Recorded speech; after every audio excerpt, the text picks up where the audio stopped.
Viewers welcome to our channel. ప్రస్తుతం మనతో పాటు సీనియర్ జర్నలిస్ట్ దాము బాలాస్ సార్ వారితో మాట్లాడదాం. నమస్కారం సార్. నమస్తే. సార్, వైసీపీలో ప్రక్షాళన మొదలు పెట్టేశారు జగన్మోహన్ రెడ్డి గారు. 12 జిల్లాల అధ్యక్షుల్ని మార్చబోతున్నారని చెప్పేసి కూడా వార్తలు అయితే వస్తున్నాయి. అంటే ఇప్పుడు ఆయన ప్లాన్ ఏంటి, పార్టీని ఏ విధంగా నిలబెట్టబోతున్నారు, మరి ప్రక్షాళన వల్ల ఏదైనా ఇంపాక్ట్ చూపించే అవకాశం ఉందంటారా సార్? తప్పదు. ఇప్పుడు జగన్ గతంలో ఏం చేశాడు, ట్రెడిషనల్గా పవర్ సెంటర్స్ ఎక్కడ ఎవరెవరికి ఉంటారో వాళ్ళని పక్కన పెట్టేశాడు. అంటే రెడ్డి బ్యాచ్ కావచ్చు, ఇతర పవర్ సెంటర్స్ ఉంటారు కదా, బలమైన నాయకులు, వాళ్ళని పక్కన పెట్టి తను సోషల్ ఇంజనీరింగ్ పేరుతో దాదాపు 80 మందికి అతను కొత్తగా ఇవ్వడం, జంబ్లింగ్ పద్ధతులు, ఎమ్మెల్యేలని ఎంపీలుగా, ఎంపీలని ఎమ్మెల్యేలుగా మార్చడం, ఒకరిని అటు పంపించడం, ఇంకొకరిని ఇటు పంపించడం, ఈ మెథడ్స్ అంతా చేశారు. ఇది అప్పట్లోనే ఇదేంటిది మెథడ్ ఇన్ మ్యాడ్నెస్ అంటారు మామూలుగా. అట్లాగా ఇది ఏం జరగట్లేదు, విచిత్రంగా ఉంది అనేది ఉండవల్లి అరుణ్ కుమార్ లాంటి వాళ్ళు కూడా ఓపెన్గానే విమర్శించారు. ఇది ఖచ్చితంగా జగన్ క్యాంటీ అవ్వచ్చు అని. సో అది అయ్యింది. ఎప్పుడైనా కూడా ట్రెడిషనల్ పాలిటిక్స్లో గ్రౌండ్ రియాలిటీ ఏంటంటే, సడన్గా నువ్వు సోషల్ ఇంజనీరింగ్ పేరుతో అక్కడున్న బలమైన నాయకత్వాన్ని పక్కన పెట్టి వేరే వాళ్ళకి వస్తే అది ప్రాబ్లం. మామూలుగా ఇప్పుడు రిజర్వేషన్ విషయంలో కూడా మనకి చూస్తే ఎస్సీలను పెట్టినా కూడా అక్కడున్న కమ్మానో, రెడ్డినో, లేకపోతే కాపు, ఈ నాయకులే డామినెంట్గా ఉంటారు. అందుకని మనకి ఎస్సీ లేదా ఎస్టీ ప్రజాప్రతినిధులు ఒక్కొక్కసారి తిరగబడి ఏడ్చి అది చేసి నేను ఉన్నాను కానీ ఈ నాయకుడే చేస్తున్నాడు అని, ఈవెన్ వైసీపీలో కూడా పెద్దిరెడ్డి మీద ఇదే ఆరోపణలు చేశారు కదా. పోతలపట్టు బాబు వీళ్ళందరూ కూడా చేసింది ఏంటి, మేము పేర్కొన్నాము కానీ అంతా ఆయనే చేశాడు. ఖచ్చితంగా చిత్తూరు జిల్లా అంటేనే పెద్దిరెడ్డి రామచంద్రారెడ్డి హవా. అక్కడ ఏ ఎమ్మెల్యే ఉన్నా, నిజానికి రెడ్డి ఎమ్మెల్యేలు ఉన్నా కూడా ఆయనదే హవా.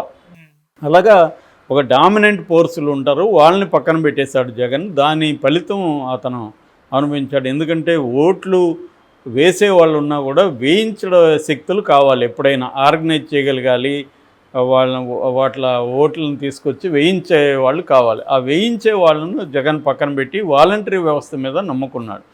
ఇది గత 2-3 ఏళ్ళ నుంచే వైసీపీలో చాలామంది నాయకులు చెబుతున్నారు కానీ జగన్ చెవికి ఎక్కలేదు.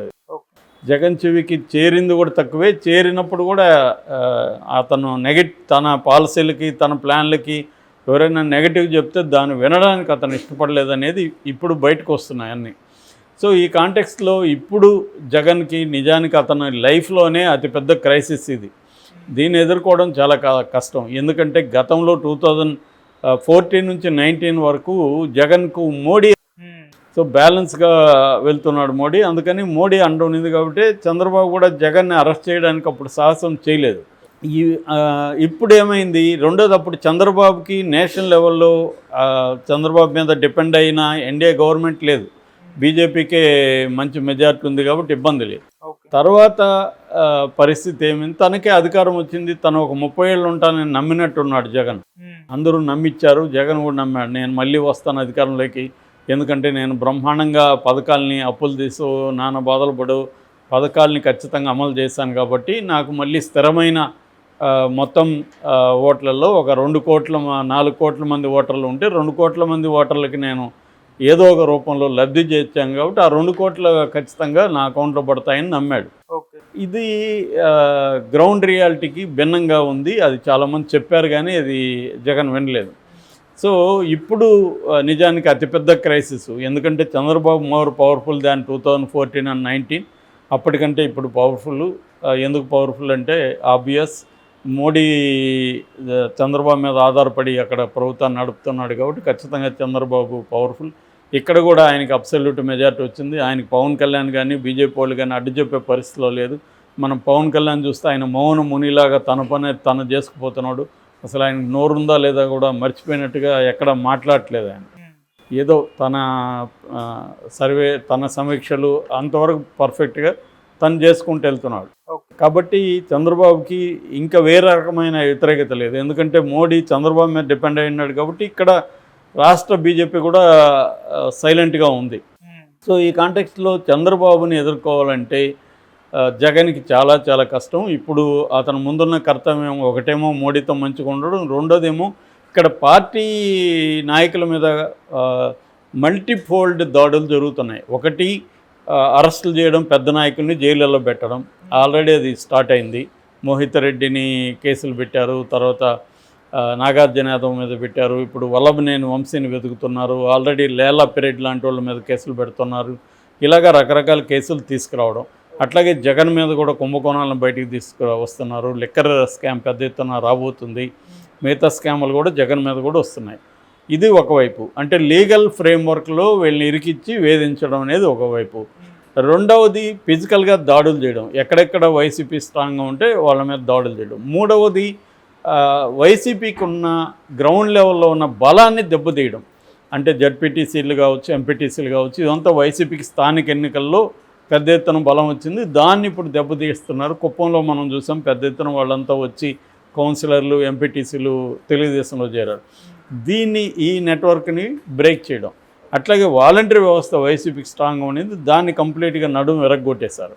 ఇట్లాగా కింది స్థాయి వరకు వైసీపీ పార్టీ నెట్వర్క్ని దెబ్బ కొట్టేయడం.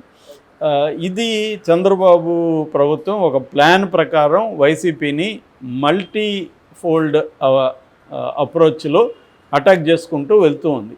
దీన్ని ఇప్పుడు జగన్ రివర్స్లో డిఫెన్స్ ఎట్లా గేమ్ ఆడాలి, జగన్కి డిఫెన్స్ కంటే అఫెన్స్ ఆడడమే వచ్చు, డిఫెన్స్ ఆడడం అంత రాదు. ఇప్పుడు డిఫెన్స్ ఆడాలంటే జగన్ సరిపోదు, తన బలం సరిపోదు.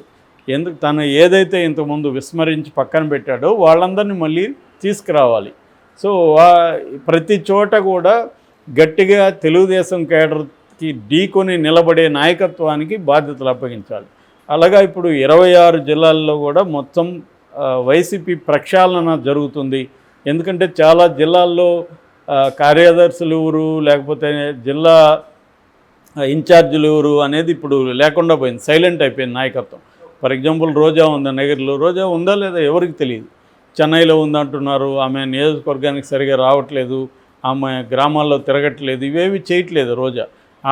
ఒక రోజా అనేది ఎగ్జాంపుల్ చెప్పాను మా నియోజకవర్గం కాబట్టి. చాలా చోట్ల ఇదే పరిస్థితి, వైసీపీ వాళ్ళు యాక్టివ్గా లేరు. సో ఇప్పుడు యాక్టివ్గా ఉండాలి, బలమైన వాళ్ళని పెట్టాలి అక్కడ, వాళ్ళు కేసుల్ని తట్టుకోవాలి, దాడులను తట్టుకోవాలి.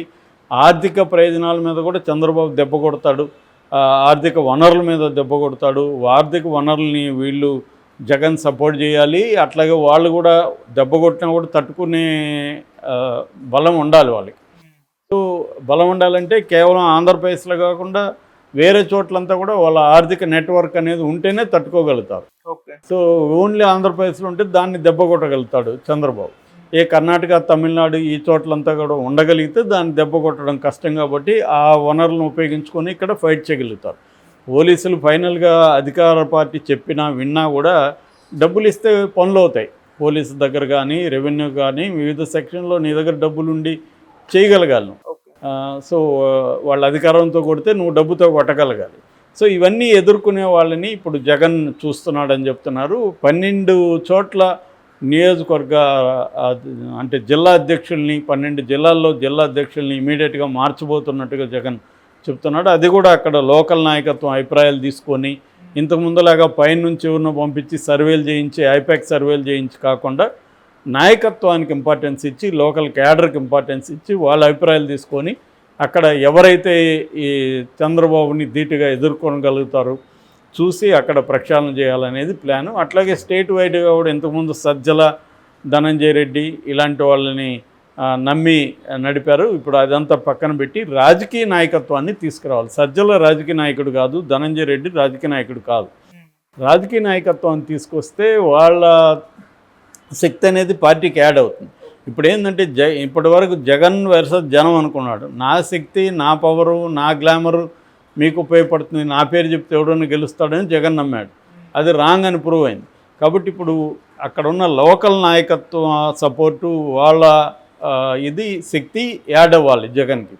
అలాంటి ఒక నెట్వర్క్ని ఇప్పుడు జగన్ ప్లాన్ చేస్తున్నాడు. అది మంచిదే, కరెక్టే. అది కాకపోతే అది ఎంతవరకు జగన్ సక్సెస్ అవ్వగలుగుతాడు అనే దాని మీద డిపెండ్ అయింది జగన్ సర్వైవల్. ఇవన్నీ చేయాలంటే జగన్ బయట ఉండాలి ఫస్ట్. అందుకనే ఫస్ట్ ఫార్మోస్ట్ కర్తవ్యం వచ్చి జగన్ జైలుకి పోకుండా చూసుకోవడం. సెకండరీ వచ్చి పార్టీని బలోపేతం చేయడం.